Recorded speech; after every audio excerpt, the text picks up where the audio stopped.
Welcome again, everyone, to our continued discussion of Discipleship by Dietrich Bonhoeffer. As you know, we are in chapter 6, and we'll finish up the sermon or the Beatitudes of the Sermon on the Mount here shortly, and then continue on in chapter 5 of the book of Matthew. But before we get started on any new material, I was wondering if there were any questions about last week, where we left off last week, or any thoughts that have uh, transpired or come up in the week between our last conversation and today.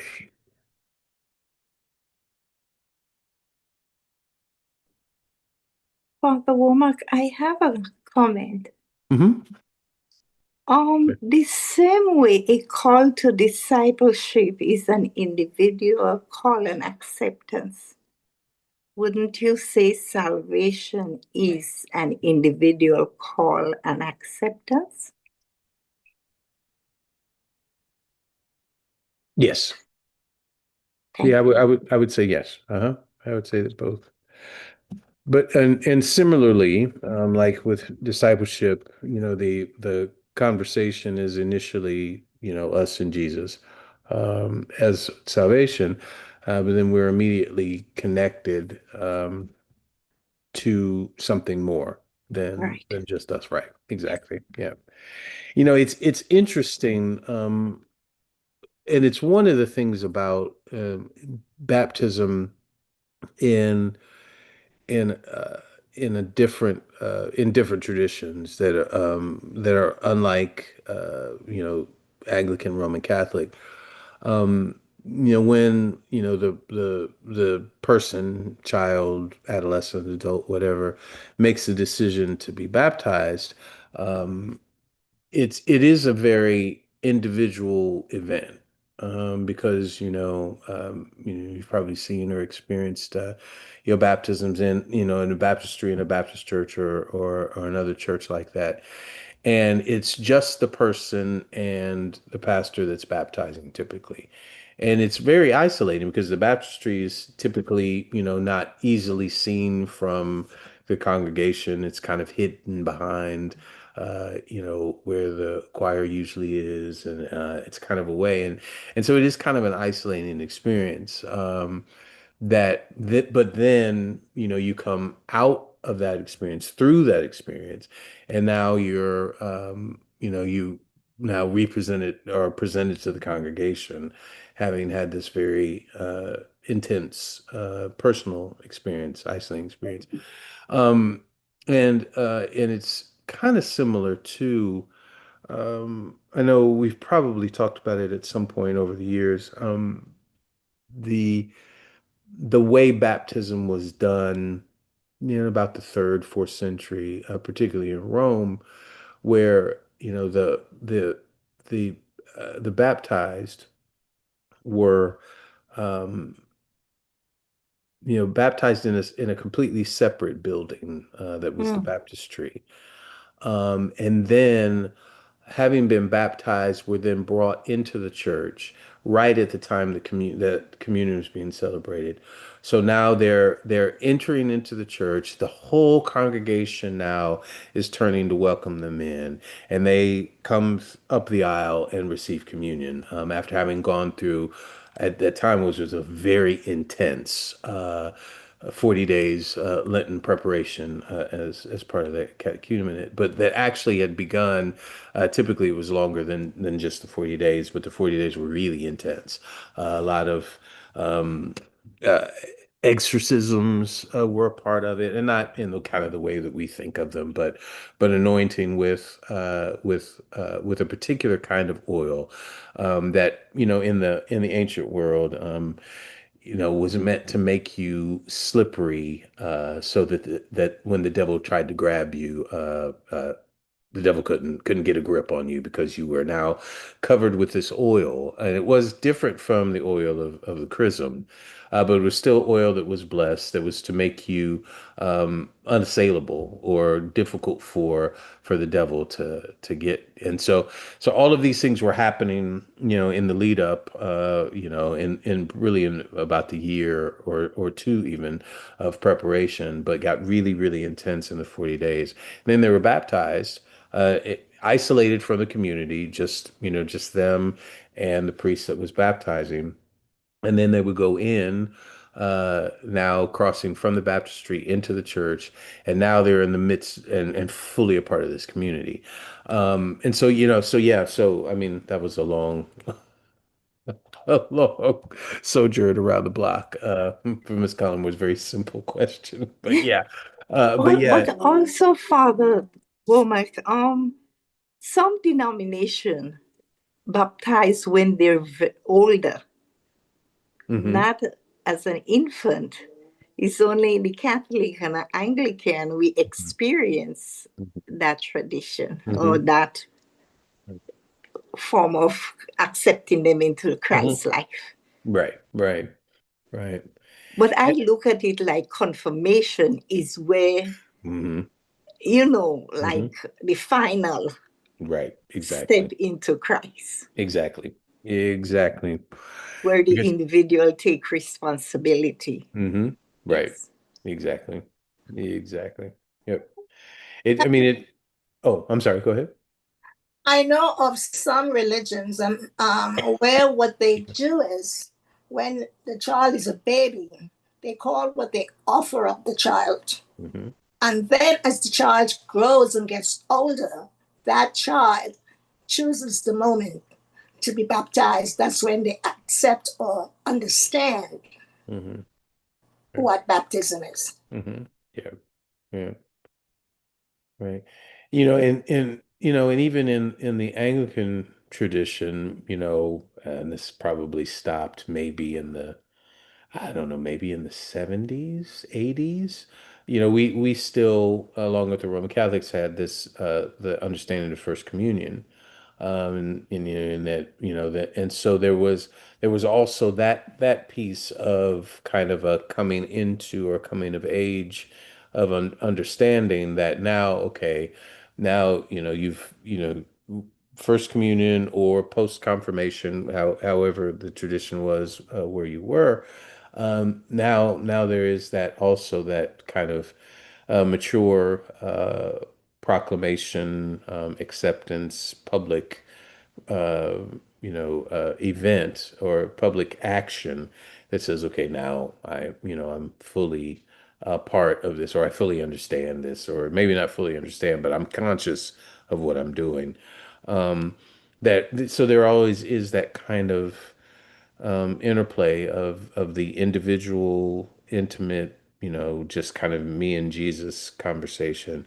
And then this now call broadens into this fuller community, that is more than we could have possibly imagined before, and doesn't and is open for all people. It's not simply because of where you were born, or because you were male or female, or a freeborn person, or a slave, or Jew, Gentile. All of those things are completely done, are reduced to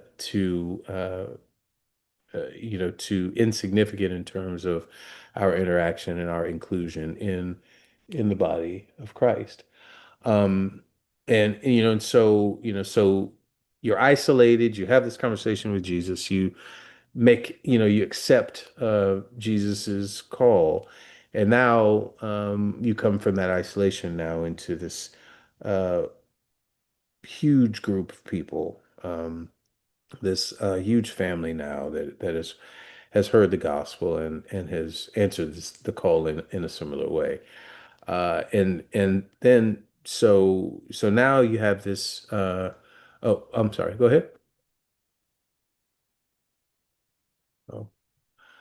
And so yeah, and so now you're entering into this walk with not just simply yourself and Jesus, although Jesus is your focal point, but you're in now this community that is trying to do the same thing, trying to have an understanding of what it means to rely on Jesus fully and completely, trying to to have Jesus to be the mediator between them and every interaction that they have, that really wants to, above all things, be with Jesus, next to Jesus, part of Jesus, in Jesus' presence. So, I may date myself, but I know in the Caribbean, and I'm not sure about the other islands, but I know about Trinidad. hmm We had confirmation between the ages of 10 to 12. hmm After confirmation is when you would get Holy Communion. right. As opposed to the Roman Catholics, they had first what they call First Communion hmm around the age of 6 to 12, and then they will have confirmation. So right. that was the big difference between the Anglicans and the Roman Catholics. hmm hmm Yeah, and and it here in the States, it really depended on where you were, and it was kind of based on diocese. So the bishop in a particular diocese would say, okay, we want to have something akin to First Communion. So it would be early, like you said, 6 to 10, the First Communion happened, and then confirmation would happen later. And then in other places, it would confirmation would take place at that time. Yeah, at the time of like the age of the First Communion. And it really just, like I said, it depended on the bishop in the diocese where you were. Um, and then somewhere in the 90s, I guess, maybe 2000s, a number of bishops, decided, well, this confirmation needs to wait because we want, confirmants to be, I think in the Diocese of North Carolina at one point, you couldn't get confirmed before you were 14. Um, but there also wasn't that kind of strict no communion until confirmation. So those things kind of changed at the same time. So as long as you were baptized, you could receive communion. Confirmation was held off. I mean, you could petition the bishop or the rector if you were younger, or the parents could, if a child was younger. But yeah, I think in North Carolina it was 14. You had to be 14. It might have changed now because the bishops changed, but um, yeah, and but I mean, but there's some, if it's taught and there's an understanding of why it's happening and what and we make the necessary entrees and opportunities for people, then I think it can uh, you know kind of underscore the importance, because in some ways, and especially in different parts of the American church, for sure, confirmation is kind of, become passé. Uh, you know, um, there's not much to it. I even know when I was growing up, confirmation was nothing. There was very little um, uh, catechesis done. It was now part of that was also the priest that was assigned at the time. He wasn't really into it, and the dean of the cathedral where I was didn't really um, give him much guidance about it, and so it was just kind of a free for all, and wasn't much to it. Um, and so again, for it really just kind of depends on the parish or even the diocese where you are as to how confirmation is handled and what you learn in confirmation and how the people around you, underscore its importance or not, depending on the case and of where you might be or even the timing of where you are. So yeah, so I mean, it's interesting. I'll be interested to see over the next, maybe 5 to 10 years, if we see kind of a return to more of a connection between confirmation and communion, or if we're going to kind of do more teaching to understand, that baptism is really the entree to communion, and then confirmation is a separate thing. Confirmation is, I think, is as Colin was mentioning, is really is that mature profession of faith, that mature public profession of faith. That okay, I'm claiming this relationship that began in my baptism. I'm claiming this relationship as my own in this particular church. Um, and then what does that mean post confirmation for the young people? What opportunities now are open for them that might not have been open before? What understandings of them and their interaction in the church are different now that they've been confirmed? Or, young person, adult, it doesn't really matter, but what is the experiential change that happens once confirmation takes place? I know I've told the story probably at one point in time. I think church where I was serving in Charlotte had this couple that was really, really great. They were, very sharp. They, had good ideas, with great people for vestry, and they didn't want to serve on vestry. I don't really know why, but they just didn't want to. And so they just were never confirmed. And at that time, the canons of the church said that you had to be baptized and confirmed to be a member of the vestry. So that was their out. They didn't have to be. So that was the thing. Uh, Confirmation kept them safe from having to serve on vestry. Of course, that's changed now, so I don't know if they've gotten them to serve on vestry now. Um, but anyway, that's the kind of and then of course we have confirmation coming up on Saturday, which I saw one of the young people. She's a dancer today, and she's excited. She said, "I'm ready. I'm excited." So it'll be nice. But in any case, okay. So thank you for that. So we were on page 73, where blessed are the meek, for they will inherit the earth. And Bonhoeffer goes on to say something that I'm not entirely sure we'll be comfortable with. Um, the meek are those who renounce all rights for their own sake, uh, renounce all rights of their own for the sake of Jesus Christ. So Bonhoeffer is saying that the meek don't even want rights of their own, which is kind of anathema to probably most of us, especially seeing how rights can be taken and are being taken in many ways, and how people have fought very hard to not only to gain the rights but to preserve them, and now and then we have Bonhoeffer here saying that the meek are those that don't even want rights. They want to leave all justice to God. He says, they're not desirous of vengeance, as was the thought in the early church, that it wasn't. That's partially why you had so many martyrs in the early church, because they the certain emperors that persecuted the church, um, also, I mean, obviously they had the power of the state behind them, but Christians weren't going to fight back.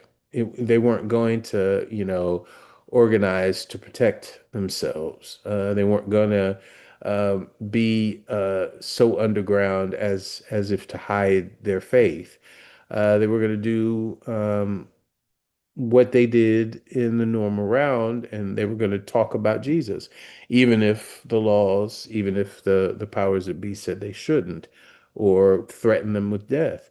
Um, and so you have kind of this very real and practiced understanding, at least in the early parts of the church, that that Christians didn't fight back, didn't try to protect themselves in kind of a worldly sense. But the most important thing was to proclaim the gospel, to live the gospel, over and against, all odds, and all of the fear and threats that the Romans would levy on them, and then even in terms of the Jews that were persecuting the church, Paul or Saul at that time being the chief among them, still not trying to preserve life or preserve their rights, even though, as we see, Paul does, he uses his citizenship rights to protect himself. Um, but again, for in the context of Bonhoeffer writing here, um, that the meek are blessed, uh, precisely because they're not looking for their own justice. They're they're setting themselves apart, as those that aren't concerned so much about the world as it is currently, that their eyes are fixed on Jesus, principally, but also on God's justice and what ultimately will be. And so now you can see, here in Bonhoeffer, there's a very different understanding of discipleship, or how the disciple's life is lived out, versus what he ultimately ended up doing, becoming a part of a plot to assassinate Hitler. Um, but here, kind of on the early stages, he's really trying to drive home the point that those that, again, that answer Jesus' call are living in a fundamentally and really ultimately radically different lifestyle and understanding of the world, even the understanding of the faith, than had been typically understood, at least to that point, or definitely that was not being practiced at this particular time, in German history. Um, and so, the meek here are already, um, that they've kind of shunned the world, as it were. But Bonhoeffer goes on to say, but they still have a piece of the world.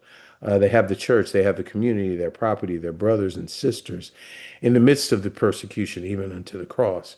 So the meek, inheriting the earth, they already have a foretaste of what that inheritance is going to be within the Christian community. Um, and so they can look forward, they can give up all the rights, they can not search for justice, not fight for justice in this world, because they're looking forward, looking ahead, looking beyond to what will be in the kingdom of God. Um, and then when that comes, then the meek will inherit the fullness of the earth, that as God had intended it to be, not as it currently was for them or currently is for us, but as God intended it to be. Um, so I'm gonna stop there for a minute and see any thoughts about his discussion of blessed are the meek. Excuse me.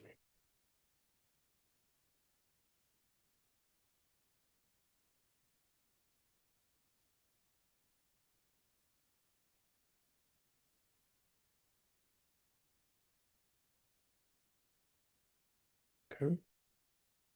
All right. So, so then we would move on to, blessed are those who hunger and thirst for righteousness, for they will be filled. Excuse me. And so,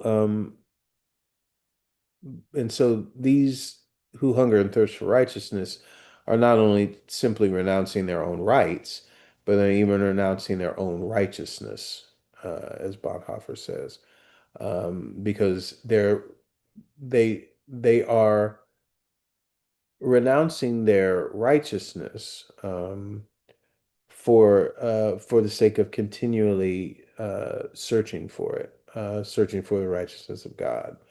So it's so their own righteousness, i.e., they're not. Bonhoeffer says they're not. relinquishing the righteousness or the righteousness of God. They're letting go of or not working to not need righteousness of their own. So, so that what they're doing is not so they can feel righteous, appear righteous, or even be righteous, but what they're doing is they're constantly looking for the righteousness that is God's, constantly needing the righteousness that Jesus is. And so so they're not claiming anything for themselves again, is a common refrain, but they're always looking toward Jesus, looking to Jesus for that which they need, and in this case, righteousness. Right? Questions, comments?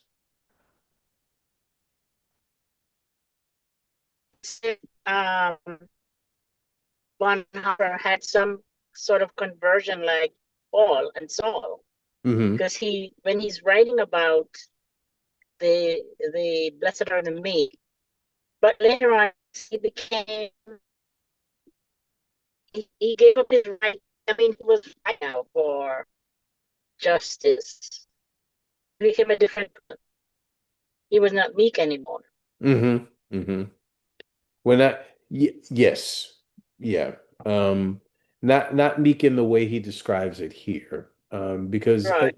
yeah, because for Bonhoeffer, what became important was justice. That was justice and the cessation of evil, which again because of what he saw Hitler doing and because of, I think, probably, and some of this comes out in a little bit in his letters, because of a disappointment with and a disillusionment with the church itself, because the church was still very ineffective in the face of this kind of evil.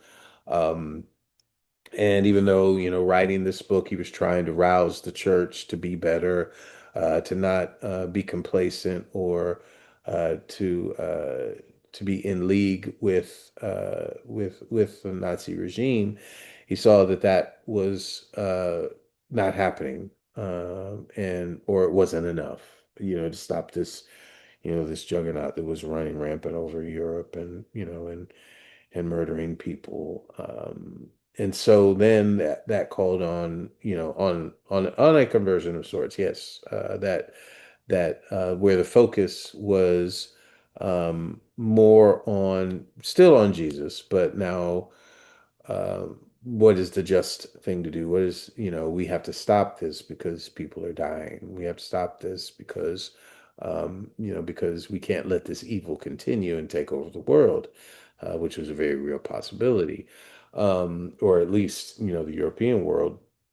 Um, so, yeah, so there was that change, but again, right now he's still trying to navigate again, and this is early. Okay, what do we need to do as the church in order to stem this tide? What is it that's going to make the church get up? Is going to be a call to arms, as it were, a call to being all in for Jesus in a way that will fundamentally change society such that society won't stand for and then in some ways remove the power from this regime, and again early. And so there was still, I guess, some hope that if the church would stand up, if the church would have a revival of sorts to become true disciples and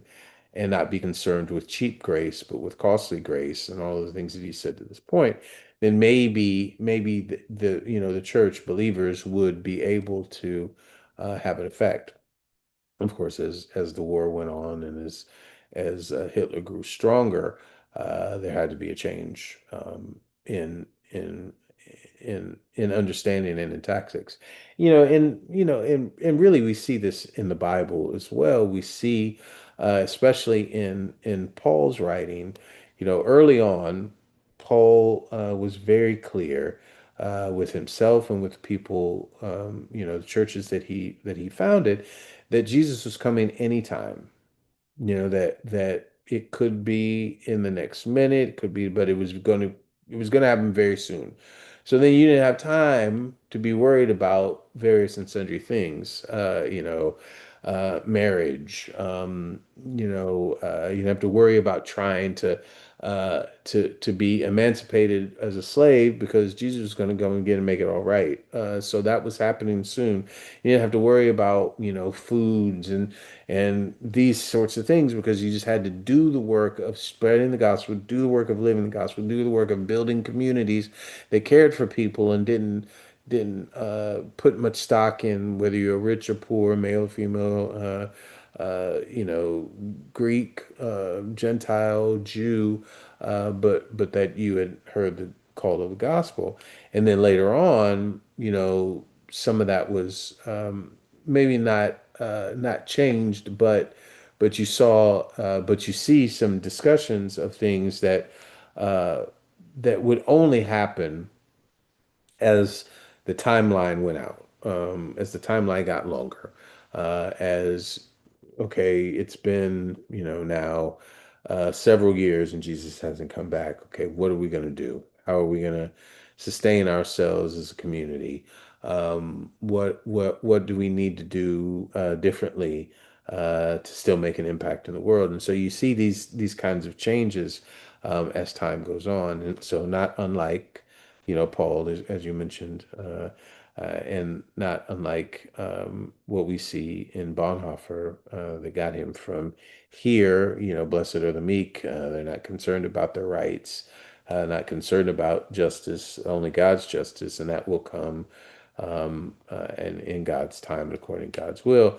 Now shifting to, okay, we got to do something about this, and not just simply do something, but we have to kill this man. We have to take him out of the picture, and then maybe that'll stop things, and maybe we can make this right, and maybe we can stop this war and stop the killing, stop all of this. Um, but that happens over time. And so, what we have with Bonhoeffer now is kind of the beginning stages. Okay, can we shake people? Can we challenge people? Can we uh, invite people into living more fully for Christ in a way that would change the dynamic in society, in a way that would not stand for this kind of evil, in a way that would bring powers to bear and influence to bear that could push back against this darkness and evil. And so even here, you know, and not hunger and thirst for righteousness. They're looking forward to God's future righteousness, excuse me, but they can't bring it about by themselves. They know that this is beyond them, and so hungering and thirsting for God's righteousness, always in a state of searching, always in a state of looking for, that part of God that they needed, always looking forward to what God would do in bringing to bear the reign and the rule of God. Um, that was always the focus, and so they were always um, you know, searching and ready to find and receive that righteousness was God's. Again, that not their own, not figuring out how to uh, be good enough or holy enough, but knowing that they couldn't. Therefore, they had to rely on Jesus, rely on that can only come from God. Um, and so their hunger would be filled by God. Um, so again, this is not their striving or the disciples striving to do these things. The effort is in staying close to Jesus and watching Jesus and acting as Jesus acted. And then as long as you're doing that, then you'll have what you need. You will be filled. You will be comforted. You will inherit the earth. All of these things that have already been said will actually be the case as long as you stay focused on Jesus, as long as you keep your connection with Jesus, then all of these, seek first the kingdom of God and God's righteousness, and all these other things will be added. So that's this mindset for the disciple. Um, and so then moving to blessed are the merciful, for they will receive mercy here in the middle of 75. These are people without possessions. They're strangers, they're powerless, they're sinners, and they're followers of Jesus that live with him now also in renunciation of their dignity, for they are merciful. So now you've given up your poor, you've given up your agency in some ways in terms of, not fighting for your rights. Now you're merciful, in that you're not, you're going to be willing to be shamed, for being merciful. So the merciful give their own honor to those who have fallen into shame and take that shame unto themselves. So, one of the biggest critiques and criticisms of Jesus is like, wait a minute, he's, hanging out with tax collectors and sinners and prostitutes. Doesn't he know who they are? Those aren't good people. He shouldn't be eating with them. He shouldn't be talking to them. He shouldn't be touching unclean people, lepers and women, the woman with the issue of blood. He shouldn't allow that to happen. He should stay ritually pure. And it's a shameful thing to be around these people. It's a shameful thing to be touched by or to touch them. It's a shameful thing to be seen in their presence. And yet, in order to show them mercy, that's what he did. And so, Bonhoeffer is saying that here, that's the same thing that merciful people do. They have an irresistible love for the lowly and the sick, for those who are in misery. Um, they know only one dignity and honor, the mercy of the Lord, which is their only source of life. He is not ashamed of his disciples. He became a brother to the people. He bore their shame all the way to death on the cross. This is the mercy of Jesus, from which those who follow him wish to live, the mercy of the crucified one. Um, and it will be God's honor to bear the shame of the sinners and clothe them with God's honor. So it's this again, you know, relinquishing, even our quote unquote good name, for the sake of being with the people that God needs for us to be with. Um, we've probably, maybe all of us have had experiences, where we were with the wrong kind of people and somebody saw us and we were ashamed, or they said, shame on you. You shouldn't be with those people.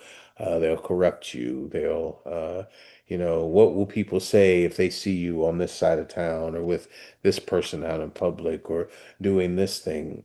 And so there's a lot of, social weight, familial weight, that's brought to bear on this not being, uh, you know, uh, avoiding shame and not being, ashamed or shamed for, the people that you're with. But Bonhoeffer is saying that those who are merciful are willing to take on the shame of those who are traditionally shamed, those who just by being with them, you're labeled in a particular way.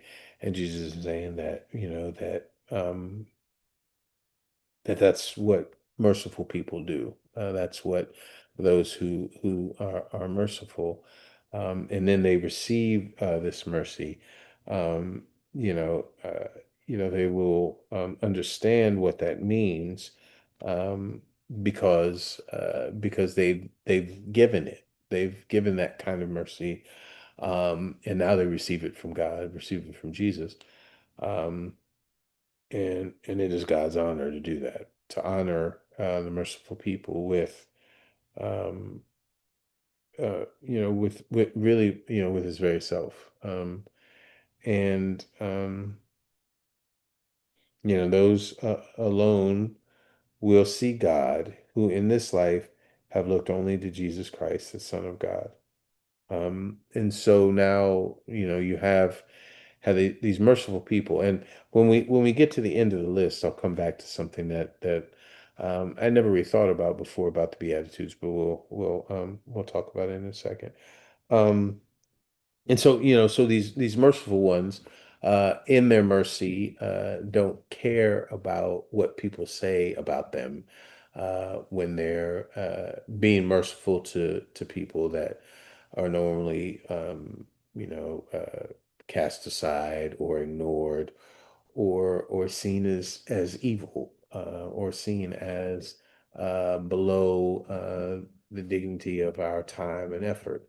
The merciful don't care about that, and they will be there with those people that need mercy, because they're merciful, and they know that, even though people might be ashamed of them, even though they might be shamed by the people around them, that it's God's honor to remove their shame. It's God's honor to protect them, or to mark them as God's own. And so that makes it, I don't want to say easy, but it sets before them a goal that helps to outweigh the difficulties of being merciful, and the assumptions and persecution that often accompany that. Right. So then at the bottom of 76, we have blessed are the peacemakers, for they shall be called children of God. Um, to do this, they renounce violence and strife. Those things never help the cause of Christ. Christ's kingdom is a realm of peace, and those in Christ's community greet each other with the greeting of peace. Now, obviously, Bonhoeffer got away from peace in this way, in terms of his later decision. But again, now he sees um, peacemakers as those that renounce violence and strife, because the violence and strife never ultimately helps the cause of Christ. Um, and that, there's a peaceful greeting. Now, it's kind of stylized in our practice and in our tradition. The passing of the peace that happens before, um, after the passing of the peace that happens, excuse me, after, the absolution, as a way of um, of connecting one with another, and knowing that, that peace is not simply given from God, but is to be passed from one to another. So as we have been absolved, so now we make amends with each other. That's kind of the theological underpinning of the peace. And so, peacemakers, are now called children of God because they renounce violence and strife. They're trying to reconcile people. And, you know, and so, Bonhoeffer goes on to say, at the top of 77, but their peace will never be greater than when they encounter evil people in peace and are willing to suffer from them. So this is kind of the classic turn the other cheek, understanding, and for Bonhoeffer, he goes on in that next line to say, "For peace was made at the cross." Because they are drawn into Christ's work of peace and called to the work of the Son of God, they themselves would be called children of God. So that, Christ's death on the cross made it possible for peace to reign, because, all sins had been forgiven and the wrath of God was averted. And so that peace is made there. And so disciples who are following Jesus, carrying their cross, in their peacemaking, are uh, bearing witness to what happened on the cross, bearing witness to the peace God has made with humanity through the cross. You know, and they will be offensive to the world. That is why disciples will be persecuted for righteousness' sake. I'm sorry. I skipped down. Um, so finishing off peacemakers. This is all again for Bonhoeffer. It's all tied to the cross, all tied to following Jesus, all tied to doing what Jesus did and receiving the same that Jesus received.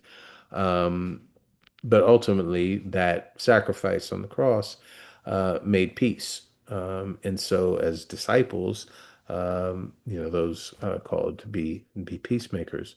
Um, and then, blessed are those who are persecuted for righteousness' sake, for theirs is the kingdom of heaven. And again, this isn't referring to God's righteousness. Um, uh, this is referring um, to I'm sorry, I lost my place. In judgment and action, those who follow Jesus will be different from the world in renouncing property, happiness, rights, righteousness, honor, and violence. Um, and and so this suffering for righteousness' sake or for a righteous cause um, gives them the ability to accept or be accepted into um, as the inheritors of God's kingdom. Um, and so again, this is this rejection. This is out of step with the world. This is living in the world, but not of the world. This is doing things radically different from what the world expects, all because the disciple has said, I'm going to follow Jesus. I'm going to do what Jesus did, and that's going to be my ultimate joy, going to be my highest honor, going to be the goal of my life is to follow Jesus' footsteps, stay close to Jesus, and to do not only what Jesus, not solely what Jesus commands us to do, but to do what Jesus did, which ultimately is the same thing because Jesus commanded us to follow and the Holy Spirit comes to remind us of what he taught and what he did, and then we will, Jesus says, do even greater things than these, because he has now gone to the Father. Um, and so not recognition, but rejection will be the reward from the world for their word and deed. It is important that Jesus calls his disciples blessed, not only when they directly confess his name, but also when they suffer for a just cause. They are given the same promise as the poor. As those who are persecuted, they are equal to the poor. And so, and so the Beatitudes now, he's come through and finished them. One of the things that I used to always think growing up was that these were distinct groups of people, the peacemakers, those that were persecuted for righteousness' sake, those that were meek, that were pure in heart, those that hunger and thirst for righteousness, those that are merciful, those who were mourning, uh, those who were poor or poor in spirit. That these were all individual people, or individual groups of people that had each of these attributes. But but it's actually that all disciples are to do all of this. Um, if you and I say that we are going to be followers of Jesus, if you and I say yes to Jesus's call, then all of these things are us. It's not that, some of us are people makers, some of us are those that mourn, some of us are persecuted for righteousness' sake, some of us, but all of the Beatitudes are part of the disciple's life, the disciple's call, the disciple's function in living in the world. Yes, ma'am. Thank you for saying that because the way it's presented, I too thought they were separate. And yeah, so thank you for bringing that up. Sure. Yeah. Yeah. Yeah. I mean, it just, yeah, it really just seemed like, these are different pockets of people and almost like the gifts of the Spirit. So you were given a gift to be meek, and you were given a gift to be a mourner, and you were given a gift to be poor in spirit. Mm. But no, it really is all the disciples, all that answer the call, are blessed in this way. Right. Um, And it's basically telling us that the commandments, you've got to fulfill all of the commandments, not just one, to mhm, get you into the kingdom. mhm. Right, right, right. You know, So at some yeah. Mhm. Go sorry. ahead. No, Go at ahead. some point I was thinking that Bonhoeffer was critiquing the Sermon on the Mount, but he's Mhm. actually defending it. Mhm. Yeah. Yeah. I'm Yeah. just sort of getting to understand that. Yeah, very much so. Yeah. Yeah. Because he and similar to some others of the course of Christian history, kind of see this sermon on the Mount in Matthew and in Luke as really that central piece of Jesus's teaching, because it really does kind of touch on all of the parts of and even after the Beatitudes, which we'll get into. It looks like probably not next week. Even after the Beatitudes, when Matthew 5 goes on to talk about you know um, you know, those who are persecuted on my account are blessed are you when people revile you and persecute you and utter all kinds of evil against you falsely on my account. Rejoice and be glad, for your reward is great in the kingdom of heaven. Or, on a more positive point, you are the light of the world, a city on a hill cannot be hid. All of these things in this sermon extended, really touch on all the parts of life, and touch on all of the places that are to be evident in a disciple's life. And so, yeah, so it is for everybody that purports to be a disciple, everybody that answers Jesus's call. All of these things apply. But they all apply because all of us have said the same thing. We've all said yes to Jesus. We've all said, we will follow you wherever you go. We've all said, okay, you are important enough to me, Jesus, that I will set aside everything else and will follow you. Will see you as my highest good.